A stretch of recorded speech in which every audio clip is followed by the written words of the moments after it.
Hey everyone, just wanted to create a little video here, little end of season updated guide for anybody that's trying to get cutting edge, get a Gallywix kill.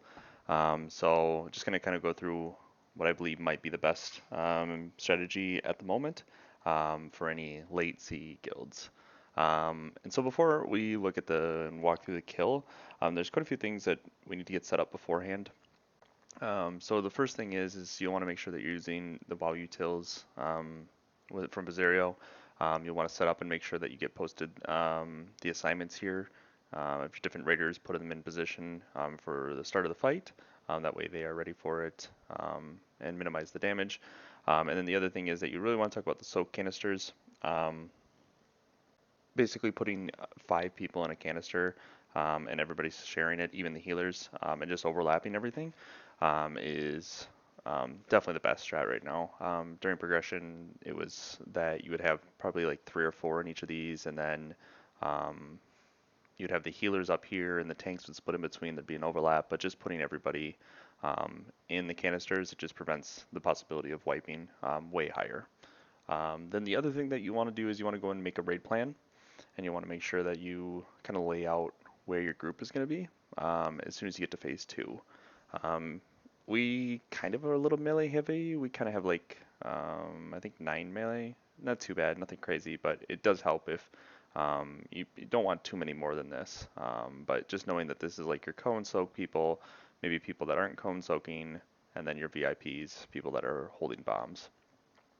The last thing about bombs is that you want to have 5 bomb you'll need 5 bomb runners, and you're going to want to pick the best people in your raid. We picked, or I picked at least our rogue. He's our best player. I knew he wasn't going to ever die. I picked our other hunter. Hunter might not be a great class for it, but again, I just trust that the player is going to do it. The third one is myself as a tank. The fifth one is a tank, and the fourth one is is our mage. So making sure that you pick out those beforehand and explain those will save you a lot of pulls. There's one nasty overlap as well that we'll talk about, but otherwise this fight's pretty straightforward and pretty easy. Um, the other thing that I think not a lot of other guilds are doing, but what we did, we were the 8th guild in the world to 5 heal it. As soon as we started with 4 heals, as soon as we switched to 5, we killed it, I think, within about 15 pulls. It just made for, there's no DPS check. We killed it in 840. I think the enrage is 945.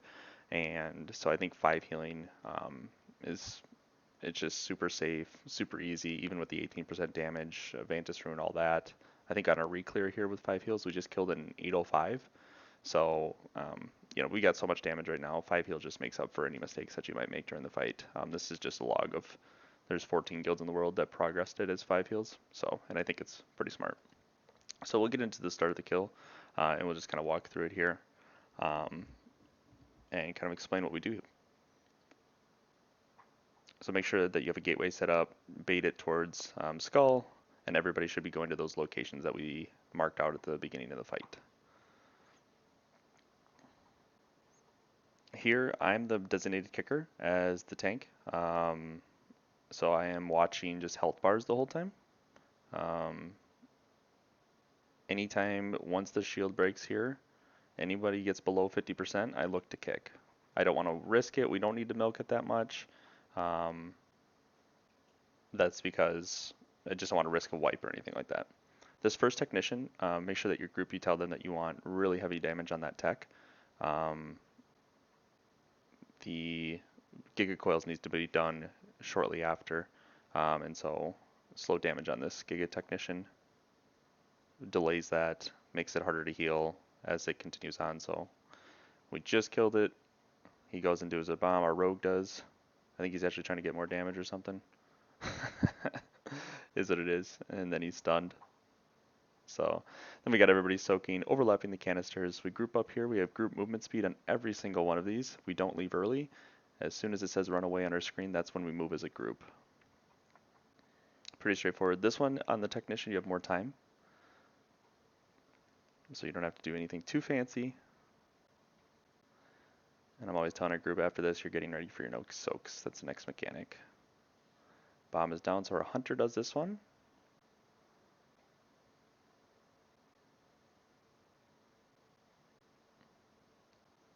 Frontals, we always try to bait forward towards the front. Lines, getting far. Lines is another progression point. You want to tell your group, don't be greedy with lines.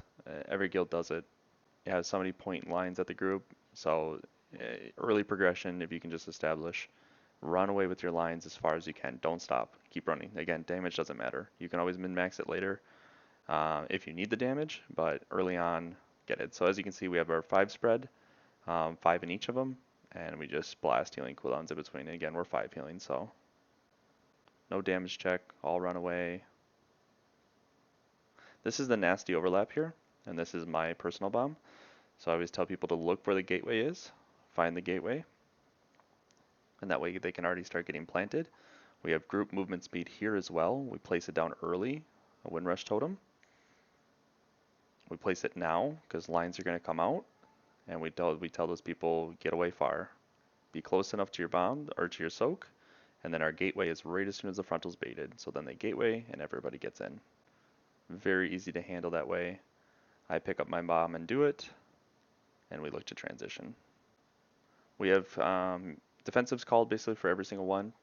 Players are supposed to map out their defensives on every single soak. Even though we're 5 healing, we still want to maximize or minimize any raid damage that we take. So we have that all planned out and reminders for everybody. Here our monk is not in it, but that's okay. Didn't matter, that's because we have the overlaps. He was actually outside of that soak right there. 2 bombs drop, our mage and our tank are going to pick up those, because we're going to get ready for the 4th bomb, and then our tank will hold the 5th bomb here.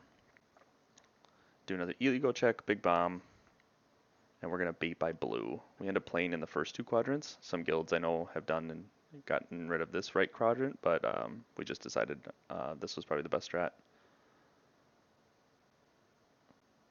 And then we have one more final soak. And so our mage here, he's picking up his bombs. This one he needs to slow fall himself. There's no platform for it, and so he does mage tech. So mage is a great option for it. Demon Hunter is another good option. Intermission here, I'm gonna pause. You want to make sure that these first 2 chakra ads here are range only.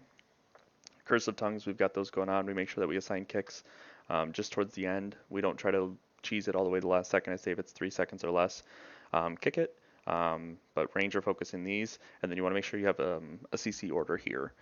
These juice it casts, if they target any of your bomb holders, they're most likely going to die, and that's why you're going to wipe. So this intermission is just really making sure that you kill these chakra ads, have enough damage for that, and have a really good CC order for these. So like first, I do Ursul's plus blow to get them all in. Then we do beam from the druid, and then after that we go Sigil of Silence. And then it's known after the Sigil of Silence falls off here, every single the melee DPS knows they're good to send any stuns they have, any roars, personal kicks, anything like that. There's other videos to watch how to do these beams. I won't really explain that, but pretty straightforward. Once you get to here, there's only one more scary part in this fight, and it's the intermission.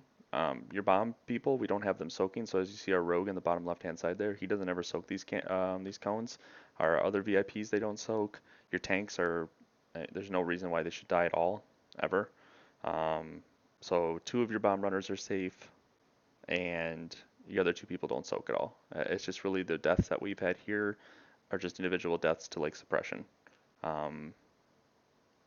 It's just silly deaths, honestly. If you call out suppressions better earlier for your group, they'll have chance to group up, and if they have chances to group up, then they should be able to bait better. Pretty straightforward on this last phase. Again, it's as every video has ever talked about. You get to here, it's pretty straightforward. There's just so much time in between mechanics that you don't have to worry. But again, those 5 heals, I think, just make the difference here. Too, is there's just times that, players mess up. They get 2 suppression stacks, they get low, and then the suppression comes off. Well, that extra healer keeps that person alive. So, like, I'm checking bars here to make sure that nobody gets extra stacks. I think we're pretty clean on this one. Our monk kind of dips a little low, but again, not much can kill you in this phase unless you're getting like 4 stacks, get stunned by something. So could save defensives for just any nasty overlap. You haven't used Healthstone Health Pot at this point as well because you were 5 healing. So if there's any time that you dip really low, like this is kind of a scary one right here.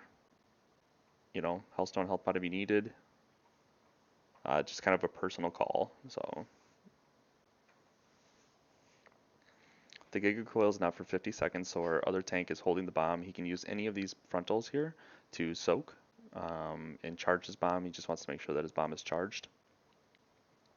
But we have our Demon Hunter doing it by himself, and he's going to do Demon Hunter tech to make sure that we don't need a rescue, we don't need a grip or anything like that, but that is a very viable option on those. And so our Giga Coil is in about 20 seconds, so I'm letting the group know we're getting prepped to get to move.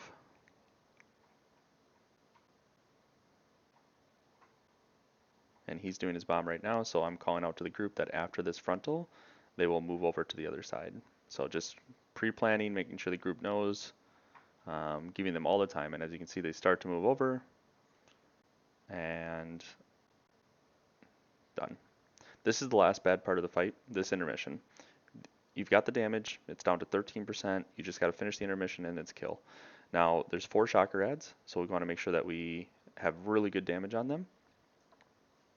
Starting off with kind of these 2 melee ones, and this would be a great time, I think, for some guilds that may be struggling. Use your second pots here. If you get through this part, you've killed the fight. So we lose one of our DHs, so we're down 1 DPS, and that is the biggest problem, is that you are down a DPS anyways with 5 healing, so you might not make that check. That's the only problem. So I think a couple of our shocker ads go off, and they start targeting people, but they didn't target anybody with a bomb. And most likely if they target someone with a bomb, you're going to die. So, and then pretty straightforward here. So we just have a frontal soak, and we have no mechanics left in the fight. I mean, there's bombs, and then there's another cone soak, but you've got all the time in the world. So the bomb soak here could be an issue, but we've had it on our progression poll where our DH ran all the way over to the other side, immunity when he had it. There's plays for that and stuff like that. Yeah, I think overall 5 healing, even on reclears right now. I think next week we're gonna start with 4 heals, but we just switched to 5 heals just to try it once, and it just felt so much better. We got so much further in the fight, and that's just what everybody needs. Everybody just needs to practice those, and when you're 5 healing, you can really get that phase 2 and phase 3 practice like you need. Because you're not wiping to the phase 1 overlap, the nasty overlap, you're not wiping to just silly things in general. You just get that extra time, and since you're going to make the DPS check no matter what, you could kill this boss still a minute later than we did on progression, and you finally hit the check. So yeah, I think that's probably the best strat right now. 5 heals, save pots for that second intermission, get through that second intermission, and everybody lives. So if you have any questions, definitely throw them down in the chat, and I'll try to respond and help the best I can. Thanks.